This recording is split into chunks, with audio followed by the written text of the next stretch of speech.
ସାଙ୍ଗମାନେ ଜୟ ଜଗନ୍ନାଥ। ଆଜି ଆସନ୍ତୁ କଟକ ଯିବା। କଟକର ମେନ୍ Getting down here, ତିନୋଟି you buds are. ଦେବୀ ପେଣ୍ଡାଲ ଦେଖିବା। ଦେଖନ୍ତୁ ଇଏ ହେଲା କଟକର ଚୌଧୁରୀ ବଜାର। ମାନେ ଚୌଧୁରୀ ବଜାର ପେଣ୍ଡାଲ ଯଦି ତୁମେ ଦେଖିଦେଲ ନା, କଟକର ଆଉ କିଛି ପେଣ୍ଡାଲ ହିଁ ଦେଖିବାର ନାହିଁ। ଦେଖନ୍ତୁ ଏଠି କେତେ ସୁନା ଲାଗିଛି। ଏଠି ମୁଁ ଅଛି।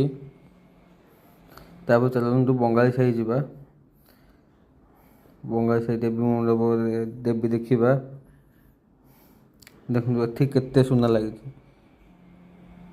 90% ସୁନା ଏଠି ଦେଖନ୍ତୁ। 90% ସୁନା, 10% ରୂପା।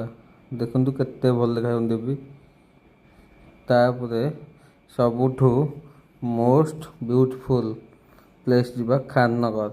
ଖାନନଗର ଦେଖନ୍ତୁ କେତେ ଲାଇଟ୍ ଫାଇଟ୍ ସବୁ ସଜା ହେଇଛି। ଏଇଟା ହେଲା ଖାନନଗର ଯୁବକ ସଂଘଙ୍କର ମୀନା ବଜାର। ଦେଖନ୍ତୁ କେତେ ଲାଇଟ୍ ଲାଗିଛି। ପୁରା ହାଫ୍ କିଲୋମିଟର ପାଖାପାଖି ଲାଇଟ୍ ଲାଗିଛି। ଦେଖନ୍ତୁ ଏଇଟା ହେଲା ଖାନନଗରର ସବୁଠୁ ବେଶୀ ଆକର୍ଷଣୀୟ ଦୃଶ୍ୟ, ଯେଉଁଟାକି ପୁଲୱାମା ଆକ୍ରମଣ ହେଇଥିଲା। ଦେଖନ୍ତୁ ଅପରେସନ୍ ସିନ୍ଦୁର। ଦେଖନ୍ତୁ ଏଠି ଭାରତୀୟ ଯବାନମାନେ ସବୁ ଅଛନ୍ତି। ଯଦି ଆପଣ ଭାରତୀୟ ଯବାନମାନଙ୍କୁ ଲାଇକ୍ କରିଥାନ୍ତି, ମୋ ଭିଡ଼ିଓଟାକୁ ଲାଇକ୍ କରିଦେବେ, ସେୟାର କରିଦେବେ। ଦେଖନ୍ତୁ ଏଠି ଖାନନଗର ଦେବୀ ମା'। ଦେଖନ୍ତୁ ଏହାର ପେଣ୍ଡାଲଟା କେତେ ଭଲ ଦେଖାଯାଉଛି। ମେଢ଼ଟା ବି କେତେ ଭଲ ଦେଖାଯାଉଛି।